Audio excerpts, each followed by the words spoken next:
అఖండ 2 cinema చూడడం చాలా సంతోషంగా ఉంది. సంచలనాలకు మారు పేరు ఇలా బోయపాటి శ్రీని గారు. అంటే ఏదైనా కూడా సమాజానికి ఉపయోగపడాలని చెప్పి ఒక ఆలోచనతో మూవీ తీయడము, నిజంగా వారికి ఆలోచన ఎట్లొచ్చిందో నిజంగా పరమేశ్వరుడే వాళ్ళు కూడా లీనమై వారితో తీయించిందని నేను అనుకుంటున్నా. మూవీ చూసిన తర్వాత ఆవహించేది కావున సినిమాలు ఎవరిగా కమర్షియల్గా తీస్తూ ఉంటారు.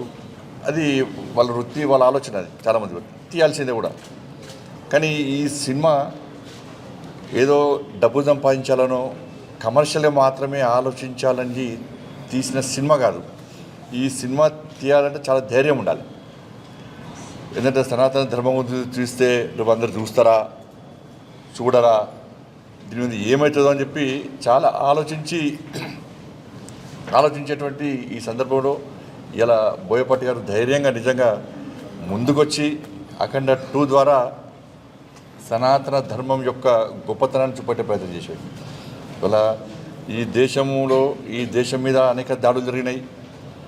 ఈ సనాతన ధర్మం మీద దాడులు జరిగినాయి. ఈ సంస్కృతి సాంప్రదాయం మీద దాడులు జరిగినాయి.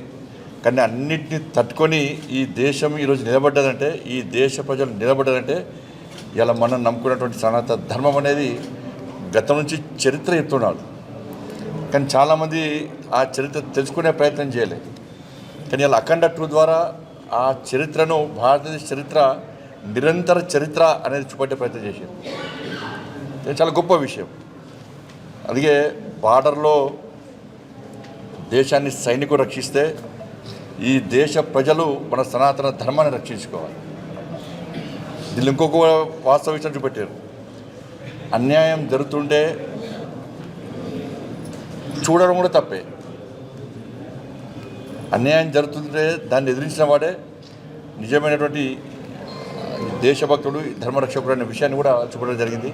వాళ్ళ డ్రగ్స్ విషయంలో కూడా సినిమా స్టార్టింగ్లోనే ఈరోజు దేశాన్ని పట్టి పెడుతున్నటువంటి ఒక సమస్య డ్రగ్స్. దాని గురించి మూవీ స్టార్ట్ చేసి ఇవాళ సనాతన ధర్మం వైపు తీసుకురావడం నిజంగా చాలా గొప్ప విషయం. ఇలా నిజంగా సనాతన ధర్మం యొక్క గొప్పతనాన్ని మామూలుగా తెలుసుకోవడము, వినడం కంటే అఖండ 2 చూడడం ద్వారా ఇవాళ మనం నిజంగా మన లోపల మనం ఇన్నోళ్ళు పొరపాటు చేసినాం, ఇన్నోళ్ళు ధర్మాన్ని గురించి తెలుసుకోలేకపోయినాం, ఈ ధర్మాన్ని కాపాడే ప్రయత్నం చేయలేకపోయినాం, ధర్మానికి ఆపద వచ్చినా కష్టం వచ్చినా నేను చూడనట్టు నాకెందుకులే అని వివరించడం చాలా తప్పు.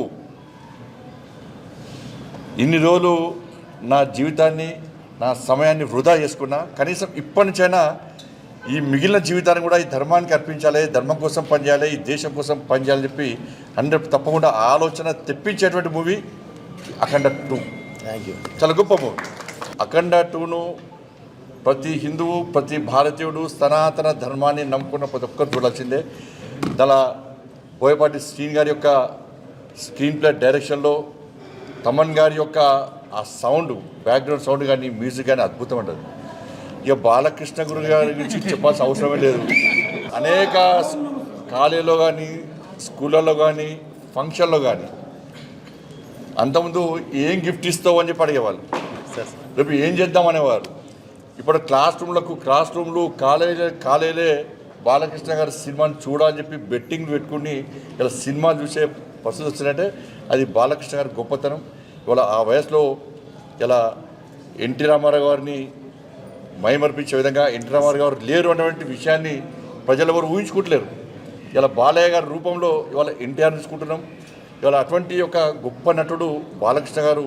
నిజంగా వారు వేషధారణ వారిని చూస్తుంటే నిజంగా శివుడే ప్రత్యక్షమైనటువంటి పరిస్థితి మనకు కనబడుతుంది. అటువంటి గొప్ప నటుడు బాలకృష్ణ గారు.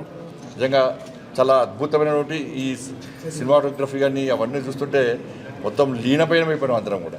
బోయపాటి సీనియర్ వారి యొక్క డైరెక్షన్ అంటేనే చాలామంది భయపడతారట.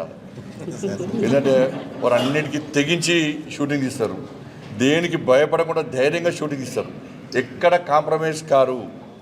కాంప్రమైజ్ అనేది వారి డైరెక్షన్లో ఉండదని చెప్పి సినిమా మొత్తం చర్చించుకుంటూ ఉంటారు సినిమా రంగంలో. నిజంగా ఇవాళ చూసినాక వాస్తవం అనిపిస్తుంది నాకు కూడా. కాబట్టి ఇటువంటి సినిమాలను మనం ప్రోత్సహించాల్సిన అవసరం ఉంది.